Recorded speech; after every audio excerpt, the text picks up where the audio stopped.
mismo procedimiento. ¿Ya subieron las notas? No. No, nada. Están vigilando. Yo ya las pasé. Hay buenas notas y malas notas, ¿eh? Perdón, me puede dar la espalda.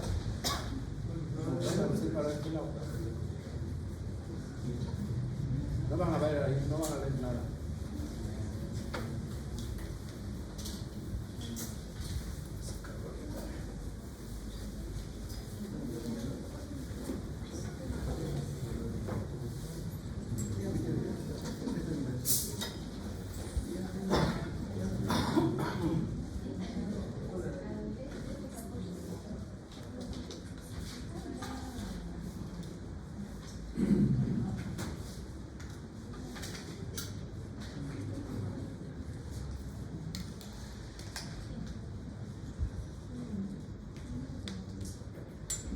Bueno, vamos a ver ahora concretamente las fracturas expuestas. Hemos visto que hay fracturas de todo tipo, clasificación, su mecanismo, etc. Pero ahora vamos a ver este grupo específico que son las fracturas expuestas. Como verán, una fractura expuesta es una cosa grave, ¿no es cierto? Miren cómo tiene la pierna el pobre cristiano. Nada. Entonces es una lesión de alto impacto en la cual el foco de fractura comunica con el exterior a través de una herida. Son lesiones de emergencia médica, alto riesgo de infección. En cuanto a la epidemiología, esta involucra partes blandas, desvascularización y desvitalización de los tejidos y, al ser expuesta, alto riesgo de infección. Tiene una incidencia de 11.5 por cada 100.000 habitantes, 40% en miembros inferiores, tibia 18%. El grupo más frecuentemente afectado es de los varones entre la tercera y cuarta década de la vida. Predominio sexo masculino ante el femenino. Primera causa de accidente de tránsito en motocicleta. Segunda causa de accidentes laborales. Y tercera causa, caídas de altura. Entonces, fíjense los desastres, ¿no?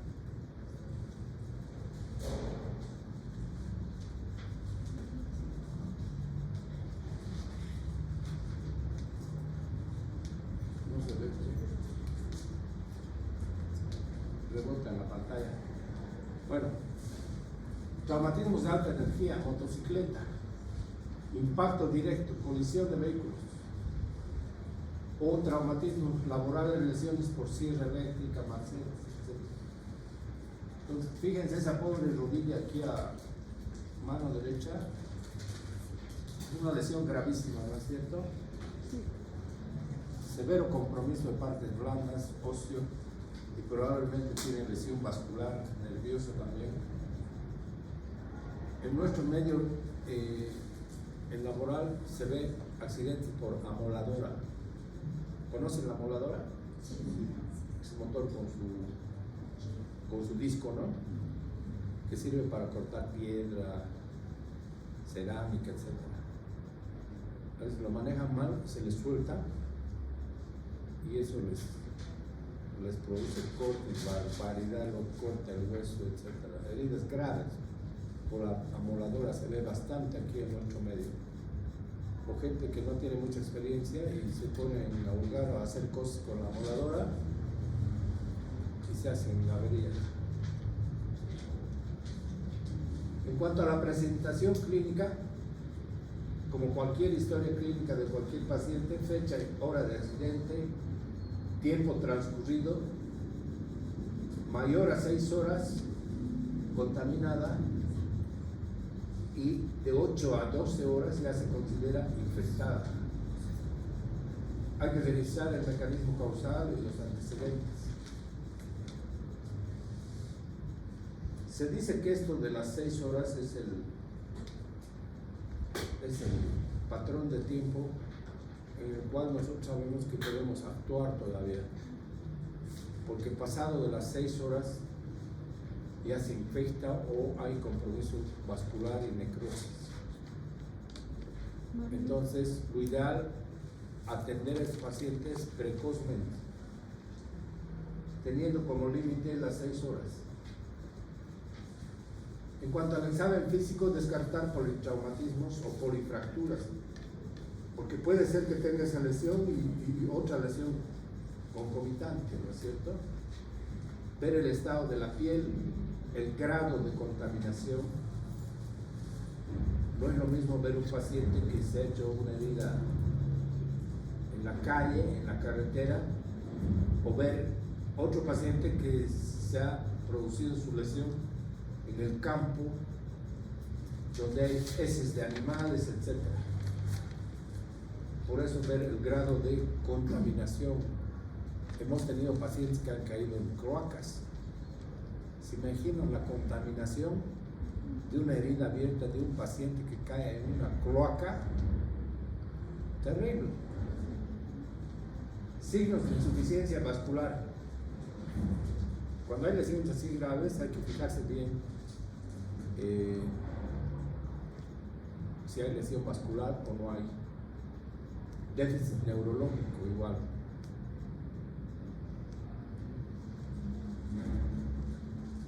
En cuanto a la clasificación, la más conocida y práctica es la de Gustilo. Clasificación de Gustilo y Anderson, que la divide en 3 grados: grado 1, grado 2 y grado 3, basado en el tamaño de la herida. Si es una herida chica o herida puntiforme o menos de 1 centímetro, es esta, grado 1.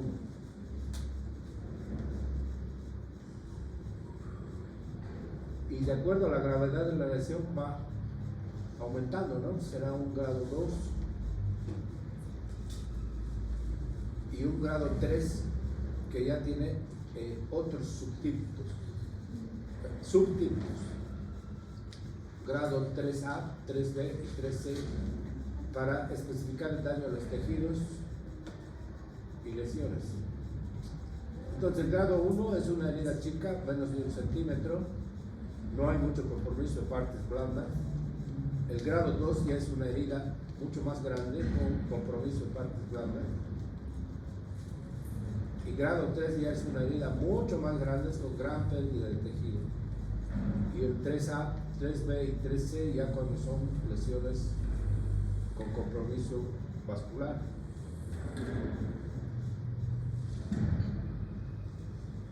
Entonces, de acuerdo al grado y el tamaño de la herida, menos de 1 centímetro, se supone que la contaminación es mínima. Igual, el daño a partes blandas, mínimo. Y el daño óseo, mínima convolución. Ese sería un Gustilo grado 1. Si vemos el grado 2, ya es una herida que va de 1 a 10 centímetros, contaminación moderada, daño a partes blandas moderado, algún daño muscular y moderada convolución. Grado 3 más grave, más de 10 centímetros, contaminación alta, daño a partes blandas es grave, con aplastamiento, y la fractura puede ser conminuta. Pero es posible que todavía tenga cobertura. El 3B, igual más de 10 centímetros, contaminación alta, daño a partes blandas es grave, sin cobertura ósea, o sea, el hueso está todo expuesto, no tiene cobertura, y convolución moderada. Y el 3C, más grave, más de 10 centímetros, contaminación alta, lesión vascular y convolución moderada o grave, con pobre cobertura del tejido. Ahí están los ejemplos. De izquierda a derecha, el grado 1, simple. El grado 2, herida más grande. Grado 3, ya mucho más expuesto el hueso con pérdida de partes blandas. 3B con minuta. Y 3C, todo eso más lesión vascular.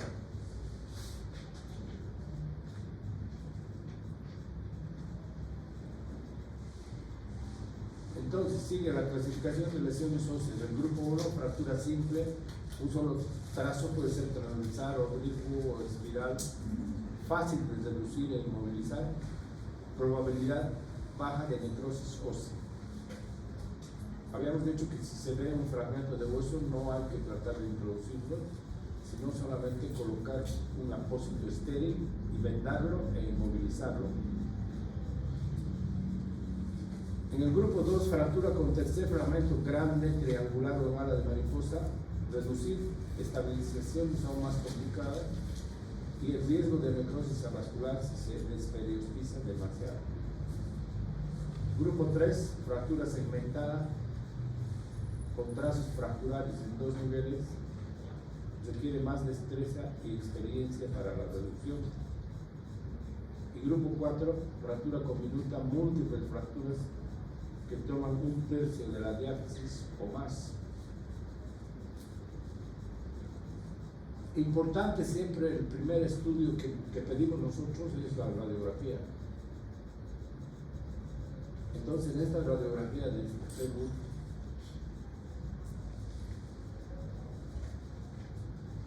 se puede ver claramente la angulación y desviación de los fragmentos, ¿cierto? Ustedes tienen que pensar y darse cuenta de que semejantes angulaciones producen daño ahí adentro, ¿no es cierto? Entonces, rompe músculo, puede romper vasos, nervios, etc.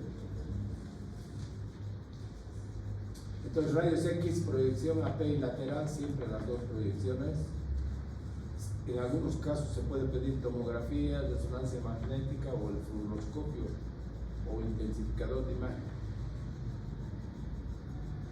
¿Para qué sirve todo esto? Debemos observar los trazos, el grado de conminución, estado de las articulaciones adyacentes, si hay pérdida ósea o si hay cuerpos extraños.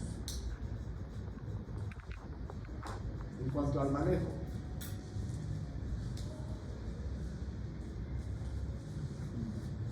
el manejo es el ABCD de las lesiones de emergencia, ¿no? Esto se refiere a vía respiratoria, todo es como un manejo de trauma avanzado, ¿no? Manejo de emergencia, apósitos e inmovilización.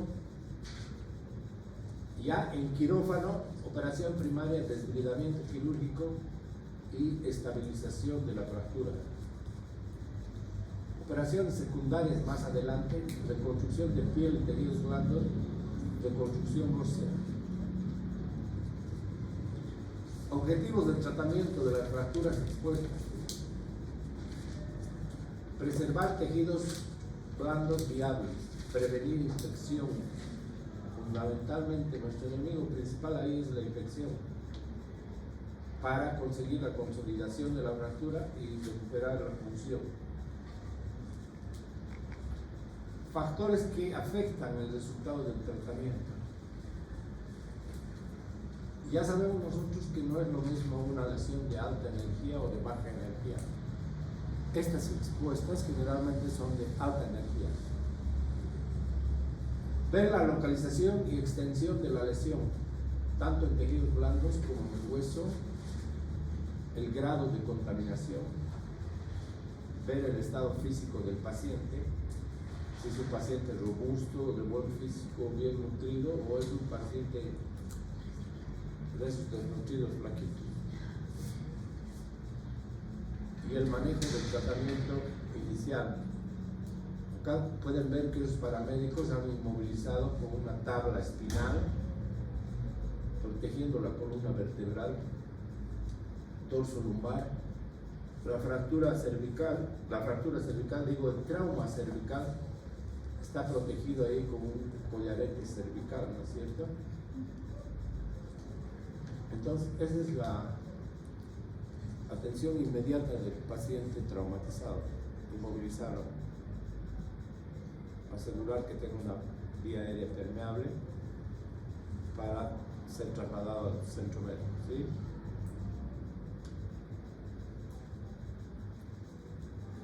Entonces ya dentro del quirúrgico, limpieza quirúrgica, dentro del quirófano digo, limpieza quirúrgica, retirar cuerpos extraños, lavado profuso de la herida. Se debe utilizar litros de suero para lavar. Y ya el especialista hace un debridamiento de tejido no viable. El médico ya con su experiencia reconoce inmediatamente cuál es tejido viable y cuál no es viable. Entonces procede a retirar el no viable. Y la antibiótico terapia, que es fundamental. Hay que tratar de cubrir gérmenes gram positivos, gram negativos y anaerobios, ¿sí? A altas dosis. Doctor, ¿ese suero tiene que ser a temperatura o caliente? Porque... Buena pregunta, sí. Debe ser un suero, no tiene que ser un suero frío, tiene que ser un suero a temperatura ambiente o entibiado. Sí. Hoy día hemos visto que se le ponía el microondas en 2.5, eso no lo entendí. Y bueno, era para lavar una estructura, ¿verdad? ¿Para lavar qué? Como dicen, para fracturas. Ya, sí, lo entibiaron. Entibiaron. Suero tibio. Y si no hay suero tibio, a temperatura normal, pero frío no. ¿Por qué no frío? ¿Por qué? ¿Le va a hacer más frío al paciente? Para evitar la triada letal. ¿Cuál es la triada letal? De hipotermia. Claro, sí, no conviene el suero frío porque van a producir más hipotermia. Pacientes traumatizados graves así ya de por sí están hipotérmicos, ¿no? Entonces no conviene de ninguna manera utilizar suero frío. Tiene que ser a temperatura ambiente o entibiado el suero.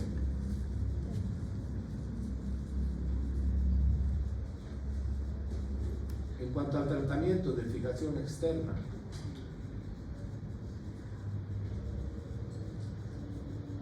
este aparato que ven aquí a la derecha de metal con clavos es un fijador externo.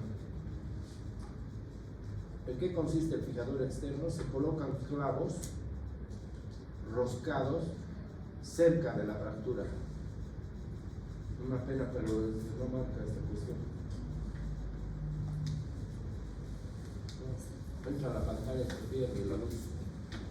Entonces, fíjense que esos clavos roscados están cerca de la fractura y por afuera llega otra varilla que sujeta los clavos. Entonces, de esa manera se logra controlar la fractura manejándolo de afuera. Ese es el principio del fijador externo. O sea, a un lugar que está dañado y contaminado no le podemos poner cerca ahí ni una placa, ni un tornillo, nada, porque peor sigue la infección, ¿no? Entonces se utilizan estos aditamentos que se llaman fijadores externos, que hay de muchos modelos y que pueden ser temporarios o definitivos. Puede ser que al paciente se lo tenga con ese fijador externo, se cure las heridas, se trabaje la piel, se cierre todo bien, y cuando ya no haya sospecha de infección, ya recién hacer una osteosíntesis con placa y tornillo o con clavo endomedular. Entonces, ese es el principio del fijador externo, control del trauma. Entonces, este fijador externo, como dice ahí, cuando existe grave contaminación, cuando hay una pérdida ósea extensa, cuando hay lesión vascular, cuando hay que hacer tratamiento de tejido blando, cuando hay inestabilidad, fractura compleja o periarticular o politraumatizados.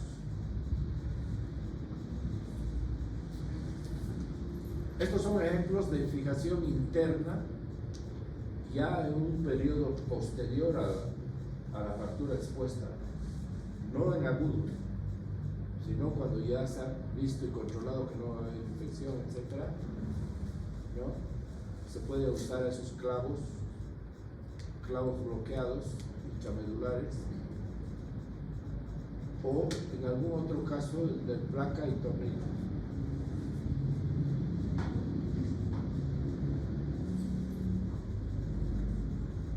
Ya en la reconstrucción definitiva hay que hacer la fijación de la fractura, como hemos visto, con esos clavos, con placa y tornillo. Cuando hay pérdida ósea, se puede colocar un injerto óseo, en lo posible del mismo paciente, que es el más compatible.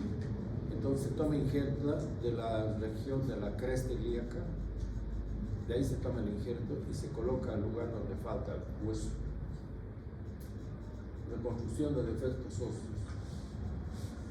Y también reconstrucción de tejidos blandos, tendones, nervios.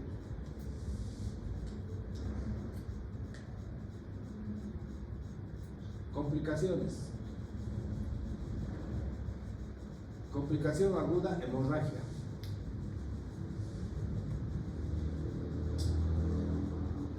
Fractura expuesta grave, hemorragia.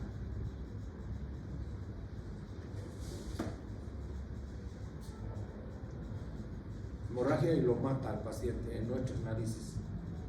Me ha pasado personalmente.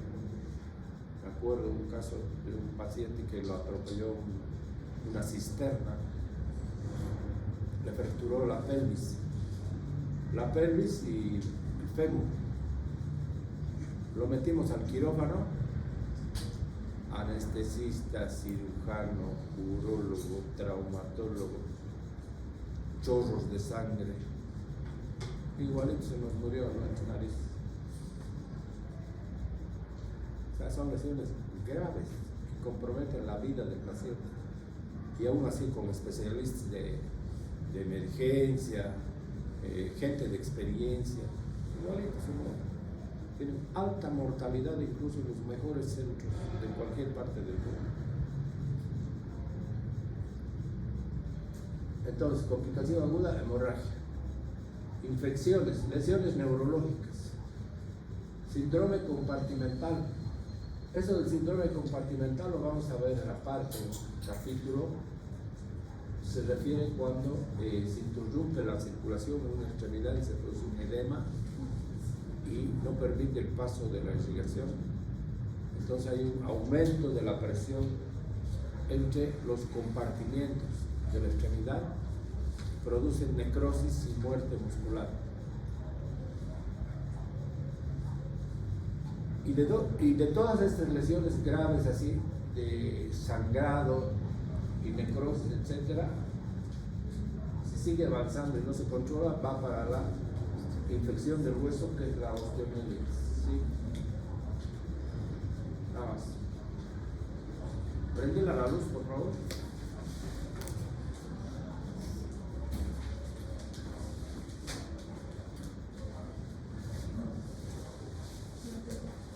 ¿Quieren hacer alguna pregunta?